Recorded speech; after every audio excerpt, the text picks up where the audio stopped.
संजय, तू यहाँ? अरे हाँ, हम यहाँ नौकरी करत आनी। और तू? एको काम से जाता नहीं है। देखा, यही बहाने भगवान हमनी के फिर से मिला देले। अरे ये सब तो ऊपर वाले के खेल बा। फिर देखिए हमनी के कब मिला तानी। जल्दी मिले के हो, वो हमरा बियाह में। पंडित जी, हम बियाह तय नहीं कर सकत, काहे से कि हमार बेटा न फोटो देख ले बा, न देखे के चाहता। सोच ली, ऐसन सुशील लड़की, खानदानी लड़की खोजलो से ना मिली। माई, कुछ ना कुछ तो कर ही के पड़ी। ठीक बा, तो आज से हमार खाना पीना सब बंद। का भइल? काहे खाना पीना बंद हो रहा बा? जब तू हमार बातें न मनबा तो हम जी के का करब? देखा, तू पहले अपना बेटी के बियाह कर, अपना नाती के खिलावा, आराम से घर में रहा। हम एकरा खातिर गहना किने जा रहा। पहले फोटो देखा तब तू तोहरा मालूम हमरा ऐसे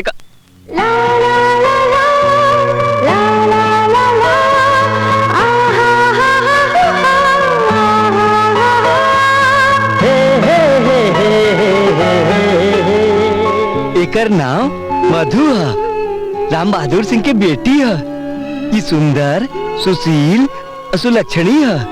और घर के खानदान के बहू के लायक है। बेटा, लड़की पसंद भी अनु। माई, भैया से का पूछे तारो? हम बताओ तानी, भैया की लड़की पसंद बिया, हमरो इहे पसंद है। अरे लड़की हीरा बिया, हीरा। का बबुआ, तो हम रिश्ता तय कर दिनू। माई, अब ये पर हमरा कुछ नहीं के कहे के, तोहरा जौन समझ में आवे उहे कर। तब हम ई रिश्ता पक्का समझी। हाँ, लेकिन हमार बेटी के बियाह के 10 दिन पहले ही बियाह हो जाए के चाहे। रउआ लोग के कहला से हम बियाह ना करे। काहे? काहे ना करबू? अरे इतना अच्छा लड़का बा, अच्छा खानदान बा, इतना अच्छा आमदनी बा।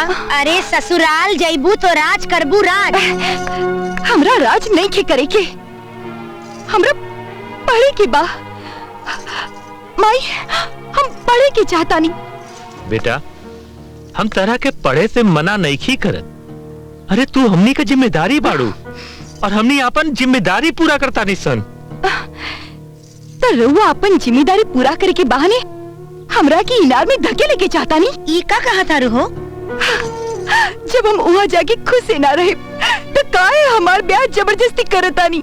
बेटा, ऐसा लड़का बार बार ना मिलेला, और एक बेर लड़का हाथ से निकल जाला ना तो जिंदगी भर पछताए के पड़ेला। हम वो सब नहीं की जानत। बाबूजी, हम ये ब्याह ना करे।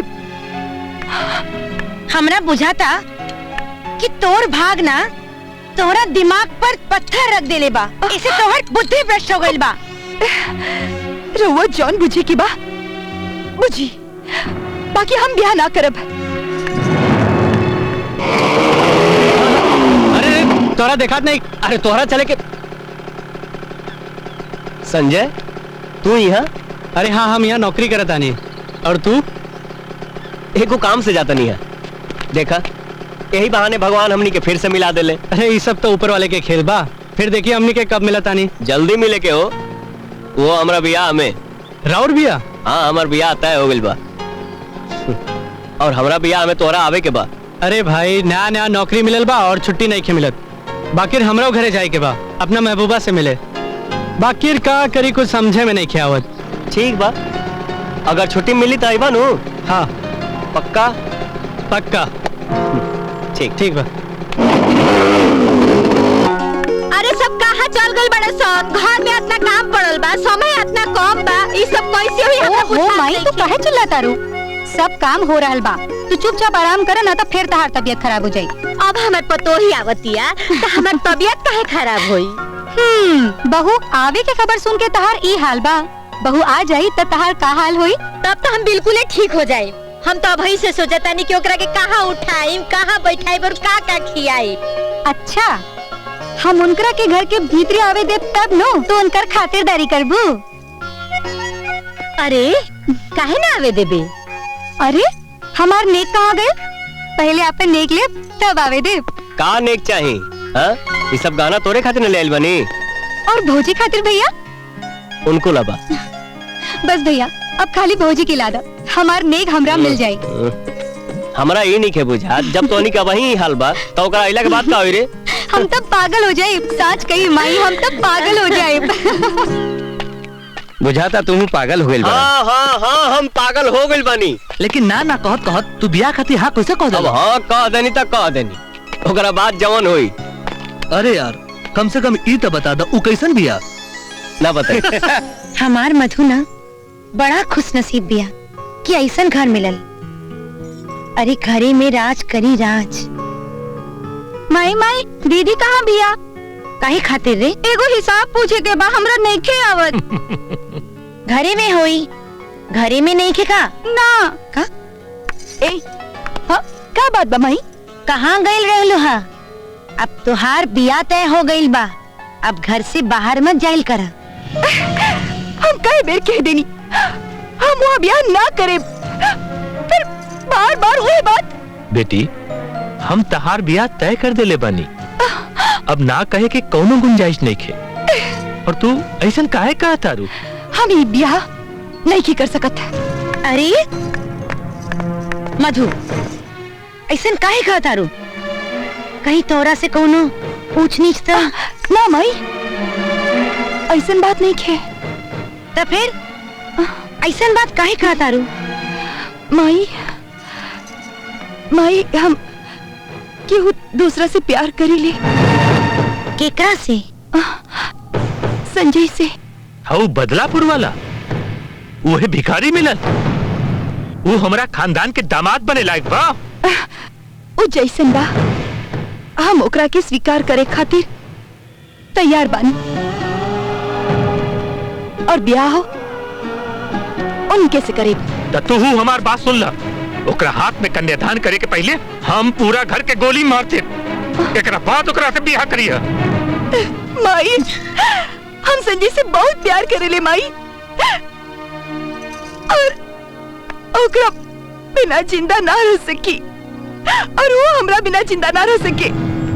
ये प्यार ना, प्यार के बुखार बा 4 दिन में उतर जाई। और तू हमारे एक बात ध्यान से सुन ला, ओकरा के और ओकरा प्यार के भुला जा। ऐसा काहे कहतानी बाबूजी? कहनी नु भूल जा ओकरा के और ओकरा प्यार के, यही में ही घर के खानदान के अतार भलाई बा। ये हमारा आखिरी फैसला बा। और तू सुन ला, आज के बाद ये घर से बाहर न जाए।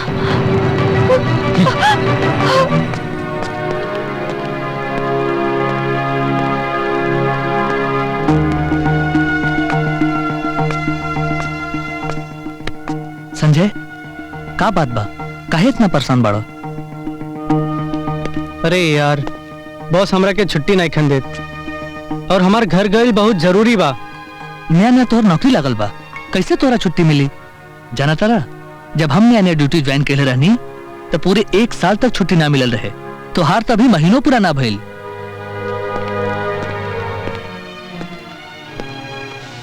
यार हमार मन बहुत घबरा रहल बा, बहुत बेचैन बा, ना जाने मधु कैसन हुई।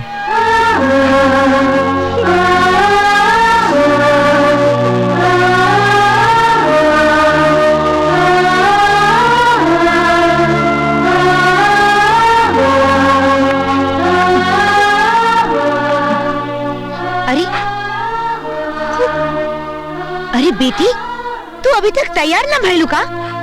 अरे बारात आवे वाला बा, बारात। मैं एगो बात कही, हम अभी संजय से मिले के चाहता नहीं। का तोहार दिमाग खराब हो गइल बा का? अरे पागल हो गइल बाड़े काते? का भइल? काय चिल्ला रहल बाड़ू? अरे अभी संजय से मिले के चाहतिया।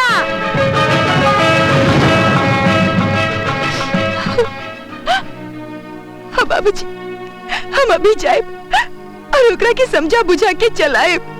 बाबूजी हमरा पर विश्वास करी। हमरा तरह पर विश्वास पा, बाकी जी ठीक नहीं खे। तू अभी ले ओकरा के भुला न पैली। हमरा डर लगा था कि कहीं तहार अतीत तोर जिंदगी बर्बाद न कर दे बेटा। एक बेर बाबूजी, सिर्फ एक बेर हमरे हुआ सामने भीख मांगता नहीं। हम जाए और ओकरा के समझा के चलाए ना। अब का समझावे के बा? हम ओकरा के अपन मजबूरी बताए ताकि वो हमरा के गलत ना समझे, धोखेबाज ना समझे। बाबूजी, ना तू हमरा खातिर अपन जिंदगी बर्बाद कर ली। बाबूजी, हमरा पर विश्वास कर।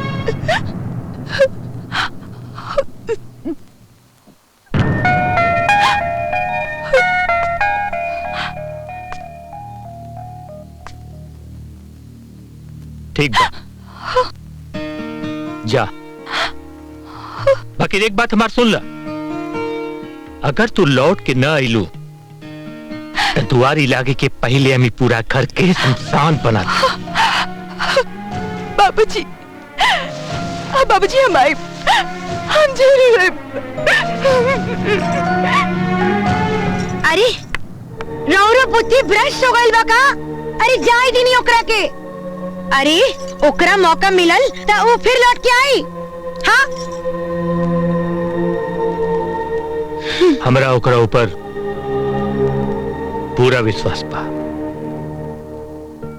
तू घबरा मत, वो लौट के जरूर आए। Click on the bell icon to get regular updates from Venus.